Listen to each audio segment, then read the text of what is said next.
नमस्कार दोस्तों, welcome to the mission. Subject history का एक छोटा सा लेक्चर, आज पहला लेक्चर मैं लेके आया हूँ जिसमें ये कवर किया जाएगा संपूर्ण भारत के इतिहास को एक परिचय के रूप में देखा जाए। ध्यान रहे, ये सिर्फ एक परिचय के लिए है, मैं इसमें पढ़ाई नहीं करवा रहा हूँ आपको। आगे जो लेक्चर्स आएंगे उसमें आपको ब्रीफ में पढ़ाई होगी। ये फर्स्ट लेक्चर है जिसमें हम संपूर्ण भारत के इतिहास के परिचय पर एक नजर डालते हैं। इतिहास एक ऐसा विषय, एक ऐसी मिस्ट्री जिसे देखकर अक्सर गांव में हम देखते हैं कि बच्चे बहुत स्तब्ध रहते हैं कि इतिहास काफी जटिल है, समस्याओं वाला सब्जेक्ट है, इसमें फैक्ट्स बहुत ज्यादा है। तो चलिए आज हमारे साथ आप परिचय देखें, फिर आपको समझ आएंगे कि इतिहास है क्या, क्यों है, कैसा है और इतिहास को क्यों पढ़ना चाहिए, क्यों क्यों इसे कंसिडर किया जाता है। क्या कारण है कि जितने भी डिफेंस के एग्जाम्स हैं, सिविल सर्विस के एग्जाम है, उसमें इतिहास का वेटेज इतना ज्यादा होता है। तो चलिए देखते हैं। इतिहास दो शब्दों के मेल से बना है, इति और हास, जिसका शाब्दिक अर्थ होता है बीती हुई कहानी या बीती हुई घटना। अब सवाल यहाँ बात आती है, बीती हुई बातें हम क्यों जाने, क्यों जाने? बीती हुई बात को समझने से क्या मिलेगा, क्या? तो भाई दो लाइन में मैं समझाता हूँ।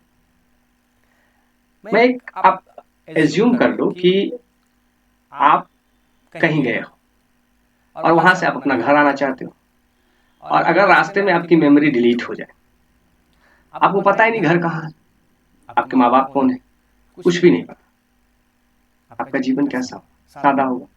तो यहाँ मैं एनसीईआरटी की एक लाइन कोट करना चाहूंगा कि इतिहास हमें अतीत की जानकारी देता है और अतीत को जानना इसलिए जरूरी है कि अतीत को जानकर ही हम वर्तमान को समझ सकते हैं और भविष्य का निर्माण कर सकते हैं और उसके लिए सोच सकते हैं। हमारा एनसीईआरटी कहता है कि इतिहास मानव समाज की एक सामूहिक स्मृति है। स्मृति मतलब मेमोरी, यादाश्त। और यदि कोई समाज अपने इतिहास को नहीं जानता, अपनी, तो उसकी हालत वैसी ही है जैसे किसी व्यक्ति की जिसकी यादाश्त गुम हो गई। आप अक्सर देखते होंगे मूवी वगैरह में कि चोट लगने से हीरो की स्मृति, मेमोरी डिलीट हो जाती है। फिर हीरो क्या कहता है, मैं कौन हूँ, मैं कहाँ हूँ। उस बेचारे की जीवन एकदम सादा हो जाता, सादा।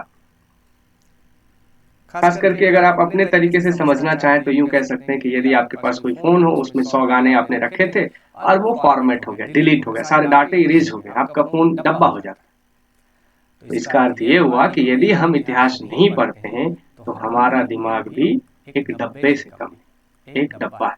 हमारा दिमाग भी क्या है, डब्बा है। तो अब आपको ये समझ आ गई हो कि इतिहास क्यों पढ़ना चाहिए। अब जहां तक बात आती है, बच्चे कहते हैं डाटाज बहुत हैं। देखिए डाटा नहीं, डाटा एक उदाहरण है। जैसे मान लेते हैं 1757 का प्लासी का युद्ध, अगर आप कहते हैं कि सर ये डाटा है, ये डाटा नहीं, ये फैक्ट्स नहीं है। तो फैक्ट्स, लेकिन आप इसे इस तरह से देखिए कि अगर आप ये पढ़ लें कि 1757 की जो क्रांति हुई, सॉरी, जो 1757 का युद्ध हुआ प्लासी का, वो हुआ क्यों, इसके कारण क्या थे। जो बंगाल के हमारे नवाब सुजाउद्दौला थे, सॉरी सिराजुद्दौला, तो उसके साथ जो अंग्रेज अधिकारी था वो क्यों करा ऐसा, क्या कहानी थी, क्या स्टोरी रही, क्या घटनाएं थी, ये आगे हमारी जब बंगाल पढ़ेंगे तो उसमें जानेंगे। तो यदि आप उसे समझ लेते 1757 आपको इजिली याद रहे। तो जो डेट्स हैं वो फैक्ट्स नहीं, एक एग्जाम्पल है, उदाहरण है सारी घटनाओं का। हमारी एनसीईआरटी कहती है कि मनुष्य एक सामाजिक प्राणी है। बिल्कुल सही बात है, एक समाज में ही वो रहता है, बिना समाज के वो रह नहीं सकता। आप भी देखिए, आप अकेले नहीं रह सकते। और समाज का अगर आपको छोटा सा रूप देखना हो तो आइए, आप परिवार, आपका परिवार एक समाज का छोटा रूप है जहाँ माँ बाप, भाई बहन, चाचा चाची सब लोग रहते हैं। और बिना समाज की आप राज्य की, और राज्य के बिना देश की कल्पना ही नहीं कर सकते। तो हमसे, परिवार से शुरू होता है चीजें और ऊपर लेवल तक जाता है, वैश्व तक जाता है, वैश्विक तक जाता है। आज की दुनिया जो वैश्विक गांव है, ग्लोबल विलेज आप देख रहे हैं, वो विश्व के प्रथम गणराज्य की अगर बात होती है तो भारत का पहला साम्राज्य की स्थापना बिहार के वैशाली में हुआ, पता होना चाहिए आपको। इसी तरह अगर आप देखें तो बौद्ध धर्म और जैन धर्म की उत्पत्ति का केंद्र भी हमारा बिहार ही रहा। ऐतिहासिक दृष्टि से बिहार काफी महत्वपूर्ण है। तो अगर अगर हम धर्म ग्रंथ की भी कोटेशन पे कोट करें तो वहां भी ये चीजें लिखी हुई है महाकाव्यों में कि धर्म, अर्थ, काम और मोक्ष के बारे में जानकारी प्राप्त हो, इसके लिए भी इतिहास है, रुचिकर कर देता है। इन चीजों की जानकारी के लिए हमें रुचि पैदा करती है, इंटरेस्ट पैदा करती है। तो इतिहास पढ़ना इसीलिए जरूरी है। मूल रूप से अगर हम कहें कि आपको इतिहास पढ़ना इसलिए जरूरी है ताकि आप अपने भविष्य को संभाल सकें। और भविष्य को कैसे संभाल, यदि आप अतीत की घटनाओं को देख लें तो आपका वर्तमान समझ आएगा, और जब वर्तमान को आप समझ लेंगे तो भविष्य का निर्माण होगा। इतिहास के पिता हेरोडोटस को माना जाता है। कहा जाता है कि इन्होंने हिस्टोरिका नामक ग्रंथ की रचना किया, जिसमें अपने पहली बार इन्होंने इतिहास के बारे में क्रमिक बात बताई, इसलिए इन्हें इतिहास का पिता कहा जाता है। अब आइए भारत के इतिहास को कालखंड व धर्म के अनुसार भी देखते हैं। अगर आप कालखंड के हिसाब से देखेंगे तो बहुत सारे किताबों में मिलेगा प्राचीन इतिहास, मध्यकालीन इतिहास और आधुनिक इतिहास। और अगर धर्म के हिसाब से देखें तो प्राचीन इतिहास में हमारा हिंदू धर्म यानी सनातन धर्म काफी विकसित रहा। मध्यकाल में आप देखेंगे तो इस्लाम धर्म का काफी प्रभाव रहा, और आधुनिक काल में अगर आप देखें तो ईसाई धर्म का काफी प्रभाव रहा। तो 3 धर्म के अकॉर्डिंग भी देख सकते हैं। और कालखंड के अनुसार अगर देखें तो 30 लाख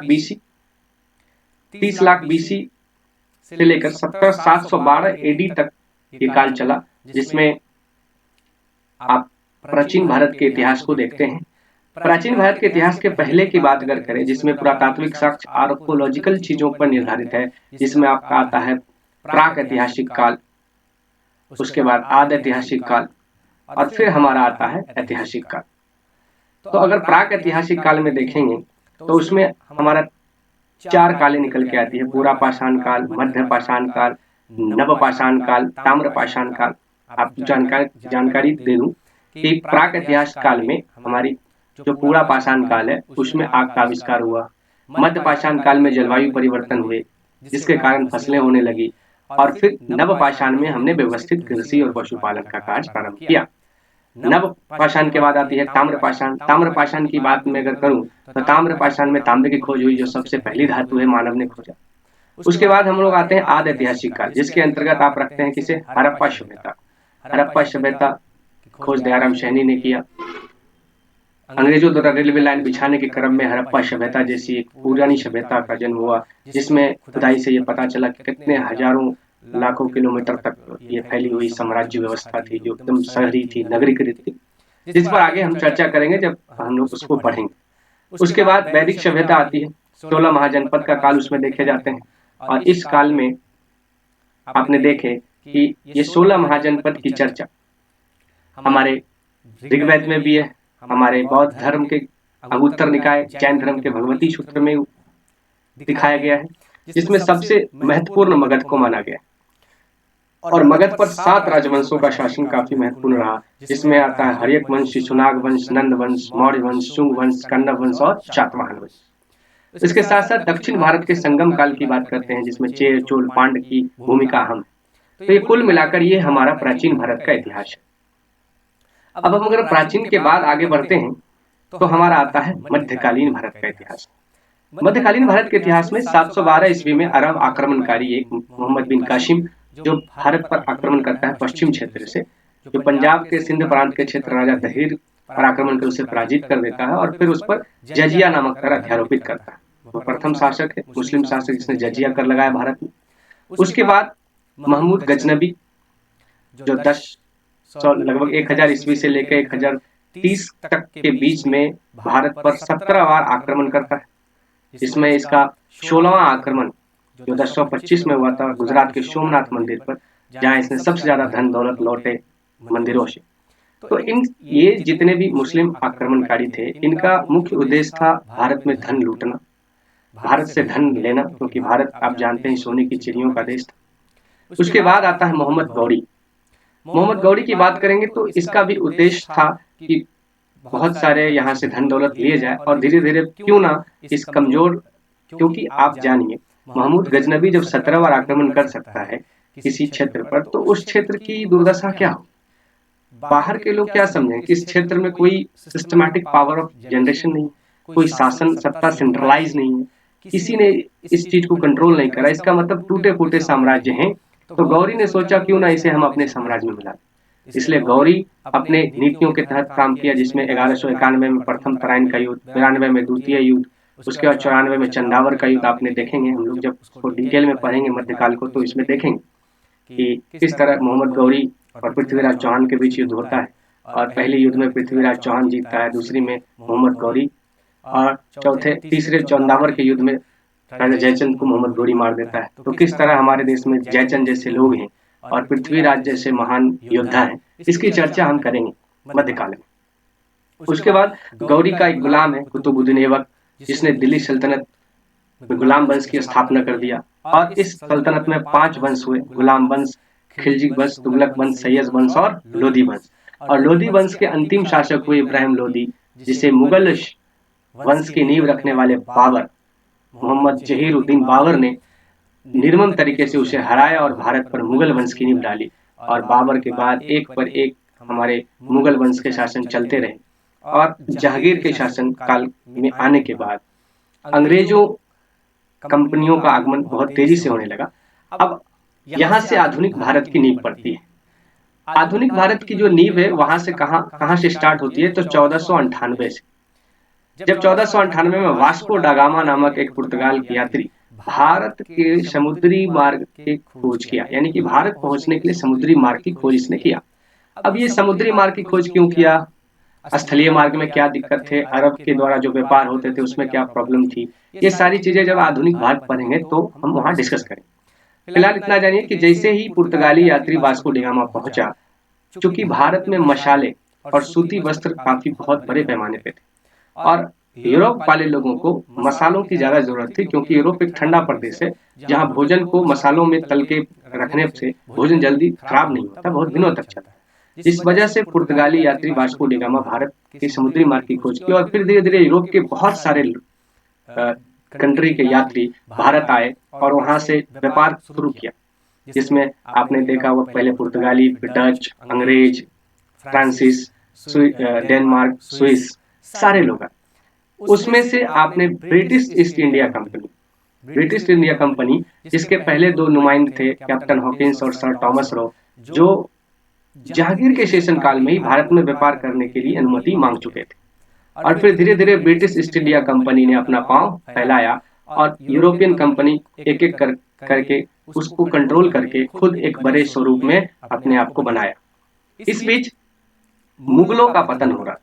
वही मुगल जो मध्यकाल में अपने चरम सीमा पर थे औरंगजेब के समय, फिर औरंगजेब के 1707 में मृत्यु के बाद मुगल का पतन शुरू हो गया और मुगल बिखरने लगे। मुगल के बिखराव के कारण मुगलों के कब्र पर, उसके डेमोरलाइज होने पर छोटे छोटे राज्य जैसे बंगाल, अवध, कर्नाटक, हैदराबाद का उदय हुआ।